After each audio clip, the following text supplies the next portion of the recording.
Sir, anong name ng dog? Ang pangalan, ang gulo mo. Ang pangalan nito si Oreo. Bakit Oreo, sir? Kasi nung tuta pa ito, bilog na bilog itong itim doon sa mata niya.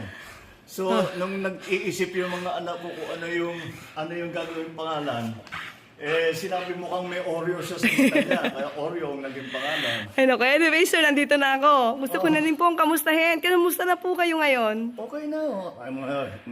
Ang giling ng mga doktor ko. Binigyan lang ako ng mga gamot. At saka patuloy pa rin yung aking antibiotics. Pero okay na ako. In fact, nakapag-EDC meeting na kami nung Lunes with most of the cabinet. So, I'm back in, pero medyo nagtatampo sa akin yung mga doktor ko. Kasi sinasabi nila, wag muna.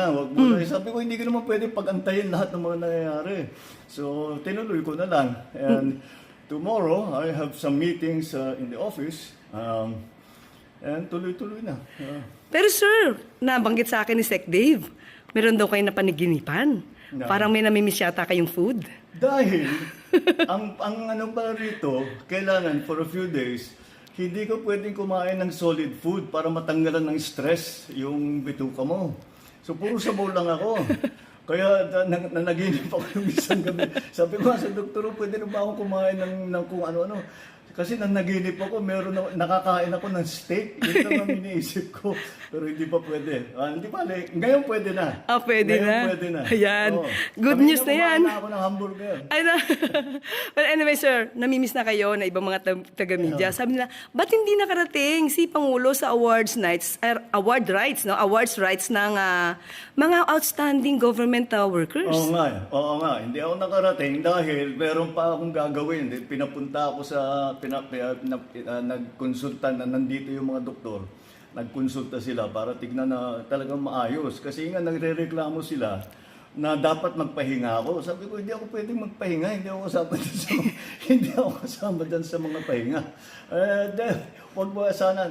Maraming salamat sa lahat ng tao that have been concerned about my health at maraming nagpadala ng mga mensahe na gumaling ka na kagad. Sabi ko, at nagpapasalamat ako sa kanila. Thank you for your concern.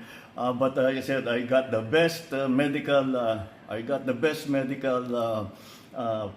best possible medical care that you can have, and that's why I'm already back in harness. Kaya tuloy-tuloy tomorrow.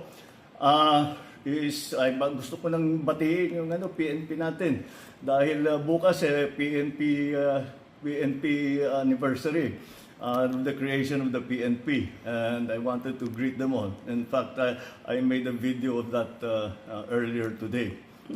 Sir, mapapagalitan nga po kayo ng doktor nyo kasi ang balita, yung EDC meeting, umabot yata ng halos 2 oras. Mga ganon. About 2 hours. A little more than 2 hours.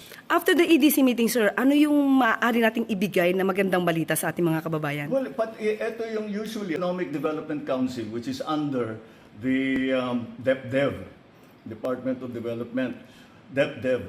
And pinag-uusapan dyan yung mga project na i-approve, na malalaking project na i-approve. Paano kung kailangan palitan yung mga scope of the project, yung cost ng mga project, yun ang pinag-usapan namin, kaya napatagal. Pero usually ganyan talaga yan, 2 oras, kasi hindi pwedeng madaliin yan eh. You cannot rush that because importante masyado, and we're talking about some very important projects. And tinitingnan natin paano babayaran, saan na natin gagawin, etc. And that's what we did last Monday. So, after that, today, sir? Today, kaninang umaga, na-swearing ko na si General Natates at saka na-promote na siya sa 4-star General. Opo. Congratulations, General Natates. Congratulations. Yes. Sir, after ng 2 hours, wala ba kayong naramdaman na masakit sa inyo? Wala naman. Dahil wala na naman akong nararamdaman eh. Kaya naman pumayag na ako nang gumawa ng meeting dahil kaya ko na naman eh. In fact, nung sinasabi magpahinga ka, medyo na-bored ako nung weekend. Sinasabi ko, no, I have to do something. Sabi ko, so binasa ko na lang lahat ng brief ko. So, medyo